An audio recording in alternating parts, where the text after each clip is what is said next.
Selamat datang kembali di Confucius ID. Sekarang saya akan melanjutkan manhwa kesukaan kalian, SSS Suicide Hunter. Dalam perjalanan ke Somrin Academy, para siswa tersenyum dan saling menyapa dengan cara kuno ditemani dengan bunga magnolia putih. Bahkan bayi burung yang berkumpul bersama dan bernyanyi berdampingan tidak bisa lebih damai dari ini. Juga tidak mungkin taman bunga yang mekar sepenuhnya lebih tenang. Pemandangan ini saja akan memurnikan pikiran seseorang. Itu adalah momen yang berkilau seperti berlian.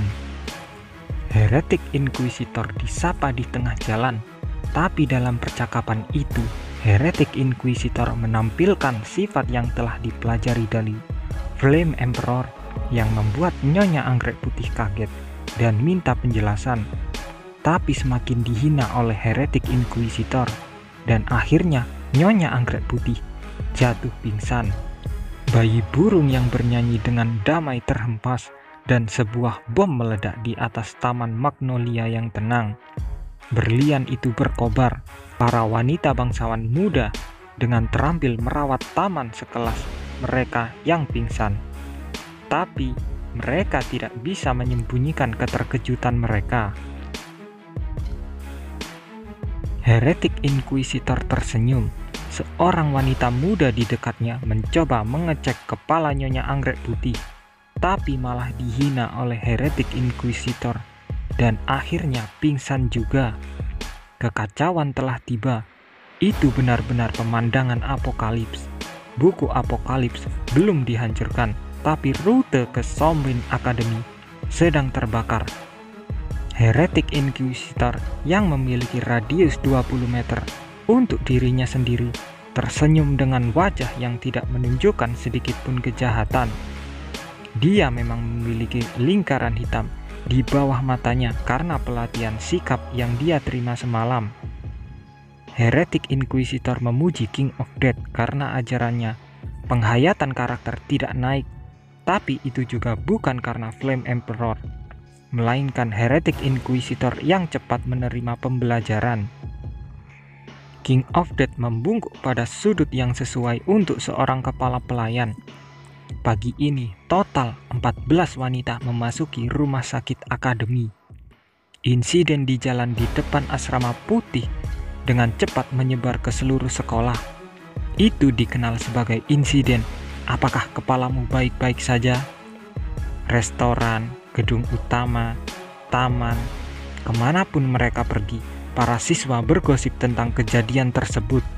2 wanita dan 1 pria dengan berani pergi untuk menyelidiki rumor yang mencurigakan dan mengungkapkan kebenaran, tapi mereka masih belum kembali. Klub tidak resmi Somrin Asosiasi Penggemar All Older Sisters menyambut baik perubahan saat ini, mendesak siswa Somrin untuk mengubah persepsi mereka. Kepala pelayan Nyonya Sutra Emas sedang mencampur tehnya dengan garam. Banyak saksi yang melihatnya. Banyak bangsawan yang kaget akan kelakuan King of Death. Garam yang sesuai baik untuk kesehatanmu. Apakah garam dalam teh hitam untuk kesehatan? Desas-desus itu menggelembung seperti longsoran salju dan menjadi cerita hantu. Banyak pelayan yang marah ke Heretic Inquisitor.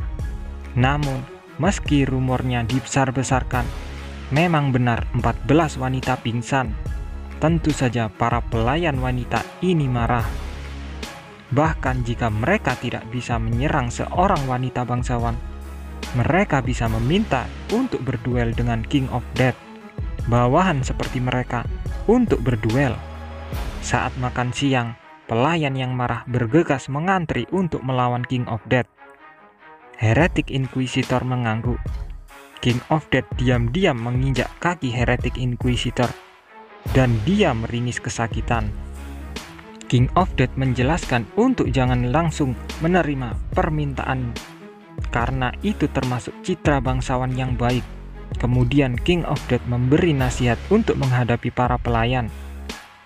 Bisikan berlalu di antara kami berdua. Para pelayan yang meminta duel menatap kami dengan wajah bingung. Setelah beberapa saat, Heretic Inquisitor membuka mulutnya dengan wajah seperti dia mendapat pencerahan. Tapi Heretic Inquisitor meminta para pelayan yang ingin melawan King of Death harus membayar 5 keping emas. Para pelayan bingung. Kemudian dijelaskan lagi kalau King of Death adalah aset milik keluarga Heretic Inquisitor dan mereka harus bertanggung jawab kalau barangnya rusak. Para pelayan bangsawan tercengang. Dia ingin mereka menyuapnya agar mereka bisa melakukan duel suci. Para pelayan mengeluarkan koin emas satu persatu. King of Death merasa sedikit kasihan saat melihat mereka. Beberapa pelayan tampak seperti akan menangis. Wajah mereka tampak khawatir tentang apakah pantas membayar untuk memperjuangkan kehormatan seorang wanita. Sebuah wajah yang sepertinya bertanya, apakah ini benar-benar hal yang benar untuk dilakukan? Namun tidak ada jalan untuk kembali. Begitu beberapa pelayan mulai membayar, yang lainnya harus bergabung. Heretic Inquisitor menipu para pelayan. Martabat wanita muda yang diberi julukan kaisar itu terkubur di bawah gemericik koin tanpa meninggalkan jejak. Pengikut mengikuti tuan mereka. King of Death pemanasan dulu seperti gangster sebelum melawan para pelayan yang mengantri. Ada lebih dari 10 pelayan yang menatap King of Death dengan canggung. King of Death mengangkat pedang suci. Suara pukulan yang mendebarkan terdengar di taman. King of Death menjatuhkan para pelayan satu persatu, merasa seperti seorang drum. King of Death memukul mereka seperti kain berdebu. Siswa yang tak terhitung jumlahnya menyaksikan para pelayan berteriak. Melihat sekeliling, King of Death melihat para siswa menatapnya dengan cemas. Di belakang King of Death, Heretic Inquisitor menggulung koin di tangannya dan bersenandung. Jeritan, terengah-engah, dan gemericik koin. Pada saat itu, seseorang dengan tergesa-gesa masuk di antara para siswa yang menonton. Pria itulah yang dikatakan sebagai Mi Ramen dari Apokalips ini, putra mahkota. Ramen pirang itu sangat bingung. Hati King of Death terasa puas saat melihat wajah ramennya yang membengkak.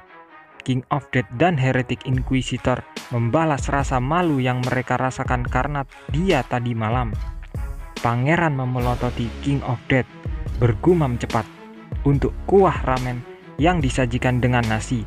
Matanya cukup galak. Pangeran marah karena perilaku King of Death yang membantai para pelayan.